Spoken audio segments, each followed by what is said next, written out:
नमस्कार, स्वागत है आपका चुनाव आज तक पर। मैं हूं आपके साथ प्रियंका।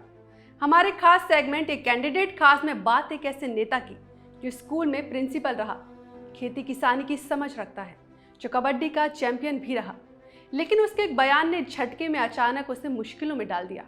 नाम है पुरुषोत्तम रूपाला। पुरुषोत्तम रूपाला केंद्र की मोदी सरकार में मंत्री हैं और राजकोट से बीजेपी ने उन्हें चुनावी अखाड़े में उतारा है। लेकिन रूपाला के एक बयान ने पूरी बीजेपी को परेशान कर दिया है।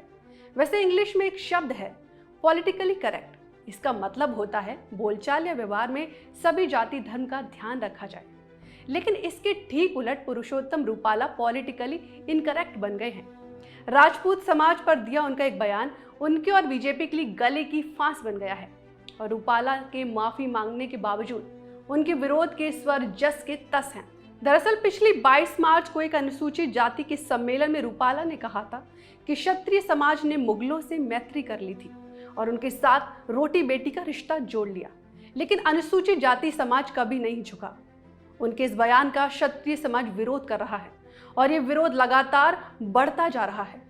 1954 में गुजरात के अमरेली जिले में जन्मे रूपाला ने सौराष्ट्र यूनिवर्सिटी से बीएससी और गुजरात यूनिवर्सिटी से बीएड की पढ़ाई की भी। रूपाला बीजेपी की शुरुआती सदस्यों में से एक हैं। उन्होंने 1980 में राजनीति में कदम रखा और 1988 से 1991 तक अमरेली जिले के बीजेपी अध्यक्ष रहे। इसके बाद 1991 में उन्होंने पहली बार अमरेली विधानसभा सीट से चुनाव लड़ा। पहली चुनावी परीक्षा में बाजी मारने वाले रूपाला को 1995 में गुजरात सरकार में कैबिनेट मंत्री बनाया गया और वो 2002 तक अमरेली सीट से विधायक रहे और फिर 6 साल सियासी रूप में वनवास पर रहने के बाद वो 2008 में राज्यसभा सांसद चुने गए और 2014 तक ऊपरी सदन में रहे। उधर 2014 में केंद्र में बीजेपी की सरकार बन चुकी थी और रूपाला का राज्यसभा का कार्यकाल समाप्त हो चुका था। एक बार फिर उन्हें 2016 में राज्यसभा जाने का मौका मिला और फिर 2019 से जुलाई 2021 तक उन्होंने कृषि और किसान कल्याण मंत्रालय में राज्य मंत्री के रूप में काम किया। इसके बाद जुलाई 2021 में उन्हें मत्स्य पालन, पशुपालन और डेयरी मंत्री बनाया गया। रूपाला के सियासी हैसियत का इस बात से भी अंदाजा लगाया जा सकता है कि वो गुजरात के सीएम पद की रेस में भी रहे, लेकिन आखिरी मौके पर चूक गए। खेती किसानी के अनुभव के कारण उन्हें मोदी सरकार में किसानों के लिए काम करने का मौका मिला।